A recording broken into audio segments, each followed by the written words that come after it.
This is an ABC News special report.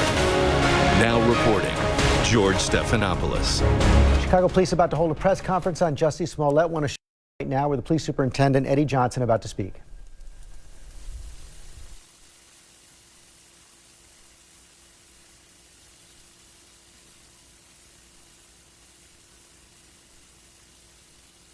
Good morning, everyone. Before I get started on why we're here, as I look out into the crowd, I just wish that the families of gun violence in this city got this much attention, because that's who really deserves the amount of attention that we're giving to this particular incident. So this morning, I come to you not only as the superintendent of the Chicago Police Department, but also as a black man who spent his entire life living in the city of Chicago. I know the racial divide that exists here. I know how hard it's been for our city and our nation to come together. And I also know the disparities, and I know the history. This announcement today recognizes that Empire actor Jussie Smollett took advantage of the pain and anger of racism to promote his career. I'm left hanging my head and asking why. Why would anyone, especially an African-American man, use the symbolism of a noose to make false accusations? How could someone look at the hatred and suffering associated with that symbol and see an opportunity to manipulate that symbol to further his own public profile? How can an individual who's been embraced by the city of Chicago turn around and slap everyone in this city in the face by making these false claims? Bogus police reports cause real harm. They do harm to every legitimate victim who's in need of support by police and investigators, as well as the citizens of this city. Chicago hosts one of the largest pride parades in the world, and we're proud of that as a police department and also as a city. We do not, nor will we ever tolerate hate in our city, whether that hate is based on an individual's sexual orientation, race, or anything else. So I'm offended by what's happened, and I'm also angry. I love the city of Chicago and the Chicago Police Department, warts and all. But this publicity stunt was a scar that Chicago didn't earn and certainly didn't deserve.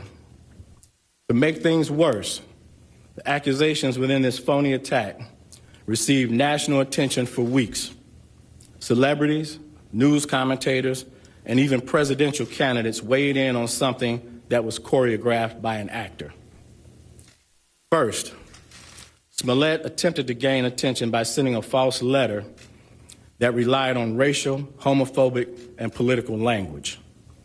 When that didn't work, Smollett paid $3,500 to stage this attack and drag Chicago's reputation through the mud in the process. And why? This stunt was orchestrated by Smollett because he was dissatisfied with his salary. So he concocted a story about being attacked. Now, our city has problems. We know that. We have problems that have affected people from all walks of life, and we know that. But to put the national spotlight on Chicago for something that is both egregious and untrue is simply shameful. I'm also concerned about what this means moving forward for hate crimes. Now, of course, the Chicago Police Department will continue to investigate all reports of these types of incidents with the same amount of vigor that we did with this one. But my concern is that hate crimes will now publicly be met with a level of skepticism that previously didn't happen. That said, Smollett was treated as a victim throughout this investigation until we received evidence that led detectives in another direction. I couldn't be more proud of the unrelenting detective work that went into this investigation, and I couldn't be more proud of every investigator that played a part in it. The detective work that we saw in this case is indicative of the work that our detectives do every day in this city. This case in particular involved hours of video evidence, which when combined with old-fashioned police work, uncovered the truth.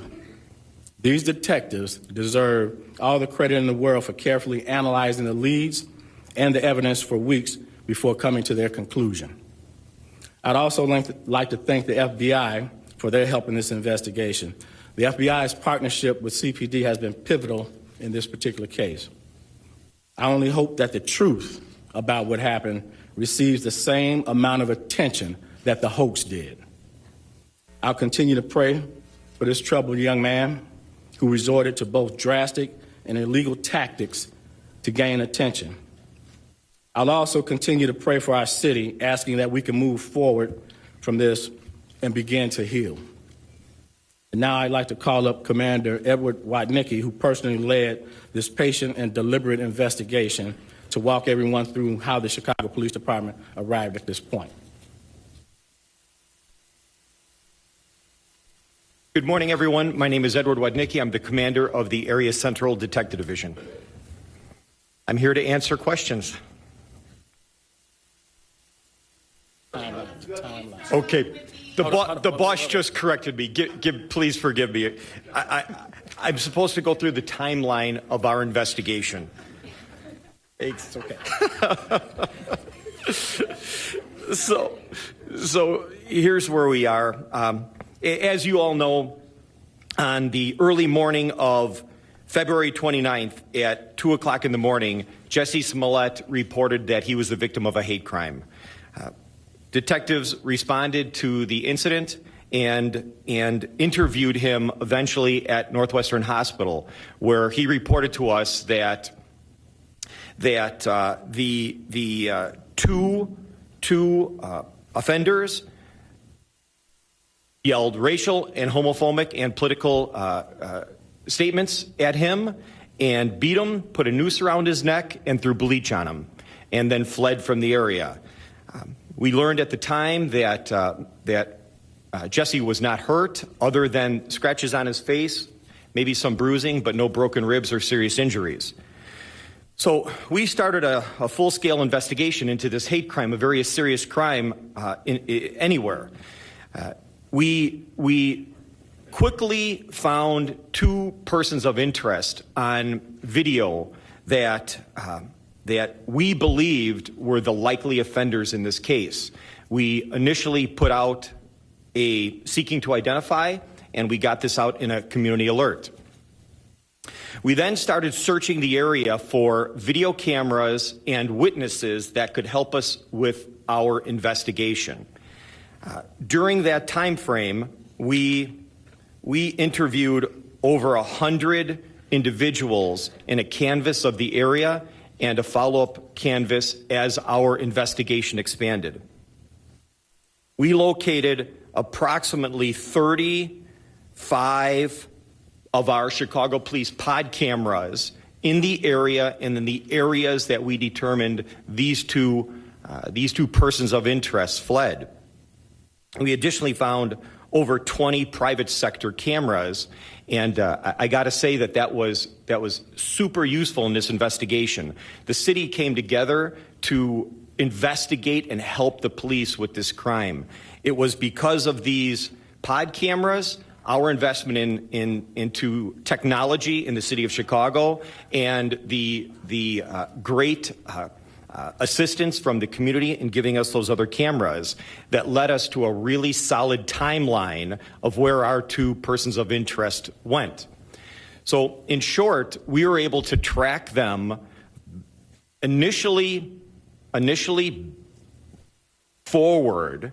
So after the crime, we were able to see that they fled in a particular direction and eventually got into a cab.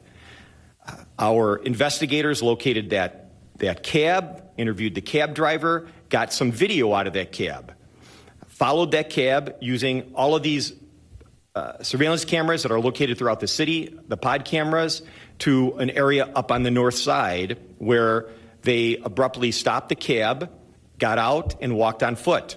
Again, the community came together to provide us with security footage from their private cameras. So at that point, we then started tracking these two persons of interest backwards to where they came from. So we followed them walking around and eventually back to where they had gotten out of a cab. So that was another individual that we had to interview and another individual where we sought video. We continued to track that cab back to the point where the cab was tracked down by our two persons of interest in a rideshare car. We then followed up on the rideshare, and that was the lead that we needed in order to identify the two persons of interest. At that point, we had a real good timeline of where these two people went.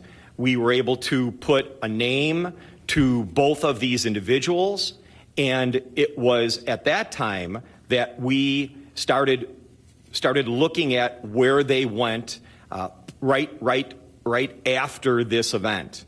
We tracked them to going to O'Hare Airport and jumping on a flight to Nigeria. Our investigation led us to determine that they had purchased a round-trip ticket with them returning to Chicago on the 13th, so approximately 2 weeks after the incident. So that gave us a couple of weeks to try to continue to follow up on any investigative lead that would help us try to determine what happened in this incident. So while we were waiting for them to return, we executed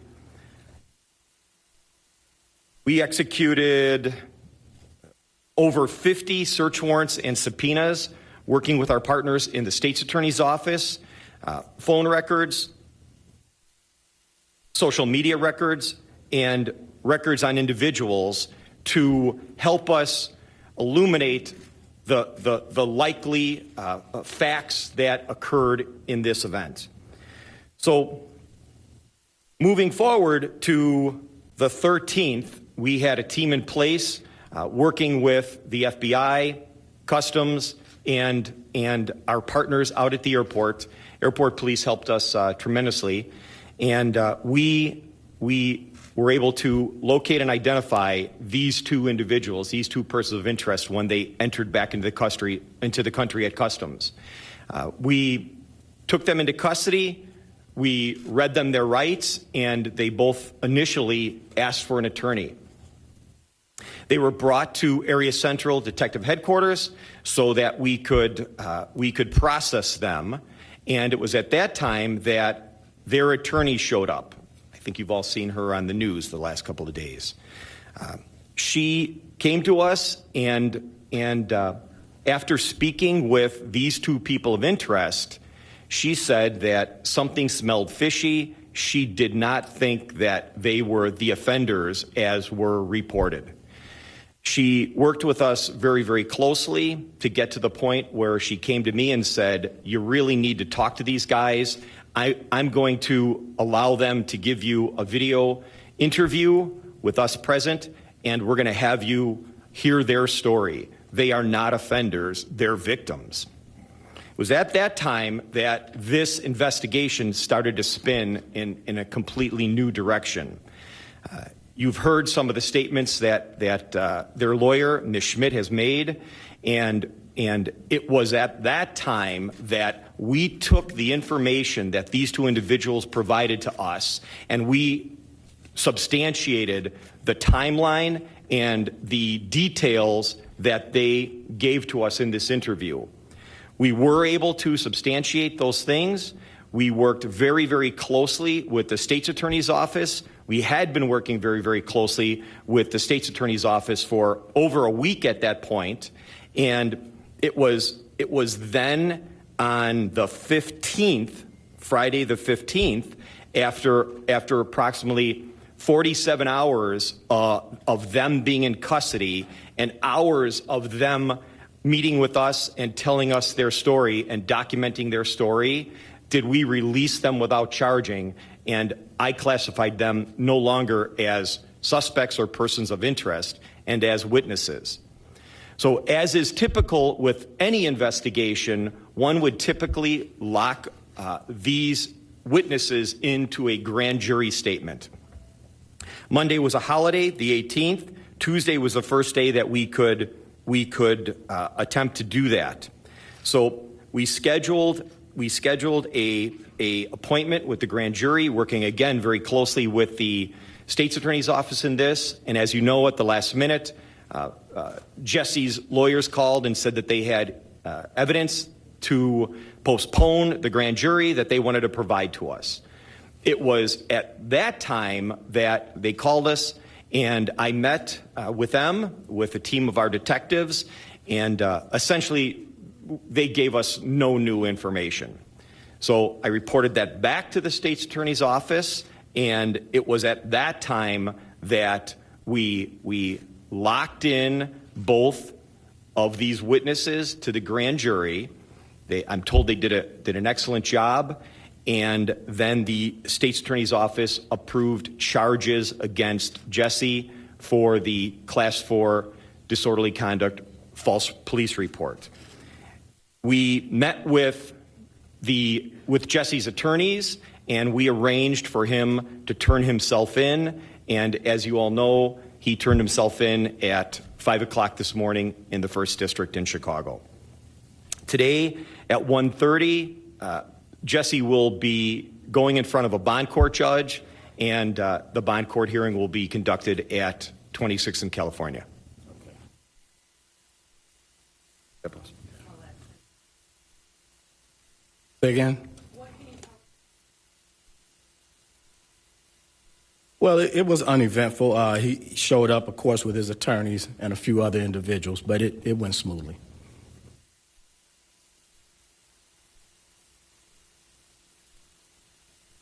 Because that's typically what we do. Once we believe that witnesses are valuable witnesses and credible, then we take them to the grand jury to lock their testimonies in. Superintendent, you made two statements here that I think most of.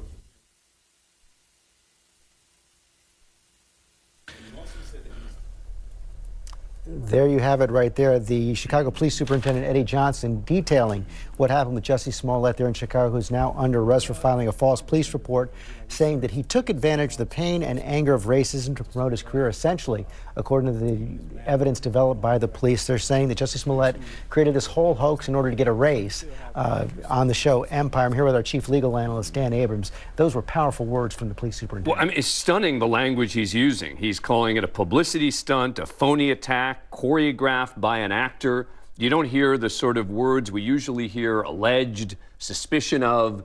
This is an angry superintendent who's going directly after Jussie Smollett here. He's almost taking it personally. I mean, he started this by talking about being a black man living in Chicago and how important this is. Said it was a slap in the face for the people of Chicago. Absolutely. So you can tell how seriously they're taking it. And now we learn a little bit more about the timeline. First of all, we've now learned for certain that the letter that was sent to Fox and to Empire threatening Jussie Smollett, they now believe was sent by him. That exposes him now to a possible federal crime as well. So now first you've got the state crime, which is here in Illinois. That's the filing of the false police report. In theory, there could be a charge with regard to mailing a threatening letter using the federal mail. So we'll see if anything comes of that. But that's an important confirmation and development. Also, we learned exactly how they were able to find these two brothers. And interestingly to both of us, as we were talking about, is the fact that they're characterizing them as victims. Yeah, even though the police said they were paid $3,500 by Jussie Smollett. So that would suggest that they didn't know what he was going to do with this. That's one of the big mysteries we have right now. I want to go quickly to Eva Pilgrim there in Chicago. We're going to see Jussie Smollett in a courtroom this afternoon. That's right. At this point, we do know that he has been transported to the courthouse waiting for that bond hearing, which is supposed to happen at 1:30 this afternoon. We heard the police superintendent and the detectives lay out exactly what happened in the moments before and after this alleged attack occurred. They were talking about the fact that they used more than 30 city cameras and 20 private cameras, surveillance cameras, to track these every steps to, one, find out who these two brothers were, but then also to figure out where they went. And that's how they were able to get to them. Then explaining that the brothers' attorneys then came to police and said, hey guys, there's more to this story than you know. And that ultimately is what broke this case. George? Yeah, the brothers, they locked in their testimony to the grand jury. Here with Dan Abrams. Again, you talked about the anger of the police superintendent. Boy, the way he started out that press conference saying, I wish the families of the victims of gun violence in Chicago would get this much attention. Well, and you know, look, he's now using the fact that the public is watching this to say we've got bigger problems in Chicago. And I think that's part of the issue here, right, is the amount of resources that had to be devoted to this. You talk about this kind of hate crime that occurred. They devoted enormous amounts of personnel, of detectives, et cetera, to try to investigate this, all for nothing. So from a police superintendent's perspective, there's nothing more infuriating than to have spent this kind of time, this kind of money, put a stain, as he was talking about, on the city of Chicago, all based on what he characterized as a phony attack. And how sad for victims of other crimes, other hate crimes who come forward in the future. Well, and that's the hope. The hope is that this doesn't impact that. The hope is that people don't become reluctant to come forward because of this. And I think it is important to note that they were able to assess how fake this was. So it's a warning to people, don't try this. You're going to get caught. And hopefully that says to the people who have the real issues happen to them, the system will take you seriously. What a day there in Chicago. Jussie Smollett has been arrested. He's going to appear in court this afternoon for perpetrating a hoax. We're going to cover this all morning long on ABC News Live.